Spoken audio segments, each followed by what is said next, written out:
যে কোনো আসলে ব্যস্ত লোক আর এক সময় তো উনি জেলি বেশি খাটছে মানে যতটুকু সময় ছিল ঢাকার কেরানীগঞ্জের জেল থেকে শুরু করে টাঙ্গাইল আমরা জানি, আপনারা অত দূর জানুন না, অনেক সময় জেলে থাকছে আপনারা জানুন না। তো জেলি বেশি খাটছে, তারপরেও যদি পলে ডলে থাকছে তাহলে ওই যে ভাওরে নইলে অন্য জায়গায়। এই জন্য আমাদের কাকরাজান বাজার কর্তৃক আয়োজিত আজকের এই বাংলাদেশ জাতীয়তাবাদী দল বিএনপির সম্মেলন, এখানে উপস্থিত আসলেও আমি অসুস্থ ছিলাম, ভালো কিছুদিন অসুস্থ ছিলাম কিডনিজনিত কারণ, এবং আমার চোখে অপারেশন ছিল, আমি বিছানায় ছিলাম আপনারা জানেন। তো ওই সময় আমি কথাগুলো বলার আগে কথা বলি, ওই সময় কেউ আমার খবর নেই।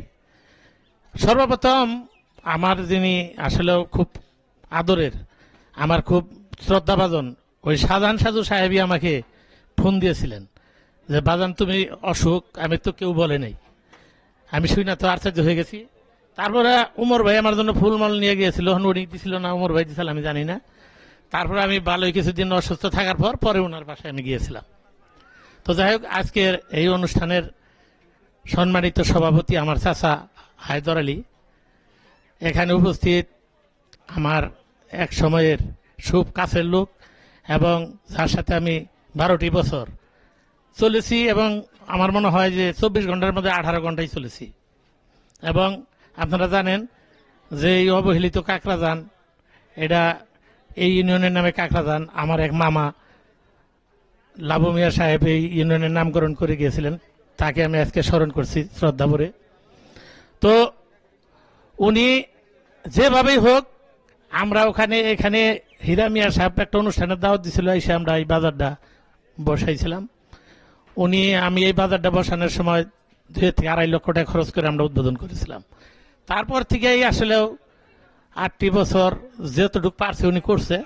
তারপরে গেল আমাদের এই চলে যাওয়ার পরে উনি থাকছে ওনার ভাওরে, কারণ কোনো হানে কথা বলেন, আর আমরা কোনো হানে রাজনীতি কোনো বক্তব্য দিন, এই জন্য বক্তব্য বলে গেছি। মানে 15-16 বছর মনে হয় যে রাজনৈতিক বক্তব্য আমি কোনো হানি দিই নাই, বা এই আজকে মনে প্রথম দিতেছি। হ্যাঁ, তো বক্তব্য ভুলে গেছি। তো এখন কথা হইলো যে উনি আসলে যে কোনো আসলে ব্যস্ত লোক আর এক সময় তো উনি জেলি বেশি খাটছে মানে যতটুকু সময় ছিল ঢাকার কেরানীগঞ্জের জেল থেকে শুরু করে টাঙ্গাইল আমরা জানি, আপনারা অত দূর জানুন না, অনেক সময় জেলে থাকছে আপনারা জানুন না। তো জেলি বেশি খাটছে, তারপরেও যদি পলে ডলে থাকছে তাহলে ওই যে ভাওরে নইলে অন্য জায়গায়। এই জন্য আমাদের এখানে যোগাযোগ করতে পারেন, ইচ্ছা থাকলেও তত ঢুকে করতে পারে নাই, আসলে ওনারা আছে।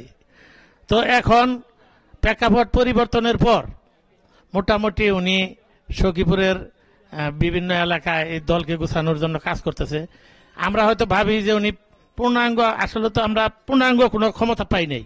তো যেটুকু আমরা কাজ করতেছি ওইটুকুর মধ্যে ইনশাল্লাহ আমাদের এই 7 নাম্বার ওয়ার্ডে খালি আমাদের দুভা না, উনি বিএনপি করে বিদায় ওনার যে বাড়ির কাছে চারপাশে যে রাস্তাঘাটগুলো একটাও কিন্তু হয় নাই। কারণ হলো শাহজাহান সাজু বিএনপি করে, এই কারণে কিচ্ছু হয় নাই। কিন্তু এখন উনি এই কয় মাস 5-7 মাসের মধ্যে যেমন তারাগুড়ি থেকে রাস্তাটা উদ্বোধন করছে, ওনার বাড়ি পর্যন্ত রাস্তা উদ্বোধন করছে, আলসার বাজার রাস্তাটা হওয়ার পথে আমাদের এখানে 2-3টা কাজের উনি আমাদের বলছে, একদিন বাসায় বলছে যে গেদা ওই বাজার থেকে এই রাস্তা ওইগুলা অনেক কিছু বলছে, খালেদটাও বলছে। তো এগুলা পর্যায়ক্রমে হবে ইনশাল্লাহ। আর যদি ওনার নেতা, আমার নেতা, আমাদের নেতা অ্যাডভোকেট আহমেদ আজম খান যদি এমপি হতে পারে, আপনারা যদি আসলে দল মত নির্বিশেষে ভোট দিয়ে ওনাকে এমপি বানান, উনি নিশ্চিত মন্ত্রী হবেন। এবং সখীপুর থানায় আজ অবধি কেউ মন্ত্রী হইতে পারে নাই। যদি মন্ত্রী হয় উনি এমনই একজন নেতা যে বাংলাদেশের বিএনপির ভাইস চেয়ারম্যান, এবং এই এত বড় একজন নেতা যে এটা আপনার কল্পনা করতে পারবেন না। উনি এক সময় আমাদের এখানে কিন্তু 3 দিন থেকে গেছেন আমাদের এই বাজারের এই দিক দিয়ে। তা আমি আশা করব আমার তাও সাহেব ওনারে বলবো যে আহমেদ আজম খানকে এখানে এনে তখন আমরা ইনশাল্লাহ মোটামুটি ভালো করে একটা অনুষ্ঠানের আয়োজন করব। আমি কথা দিলাম ওনাকে আনতে হবে, যেহেতু একবার আসছিল অনেক আগে, আসার পরে এখানে ঘুরে যাবে। আর নির্বাচনে ওনাকে বিপুল পরিমাণে ভোট দিয়ে ধানের শীষে জয়যুক্ত করবেন, এই কথা বলি আমি আমার কথা শেষ করছি। আসসালামু আলাইকুম।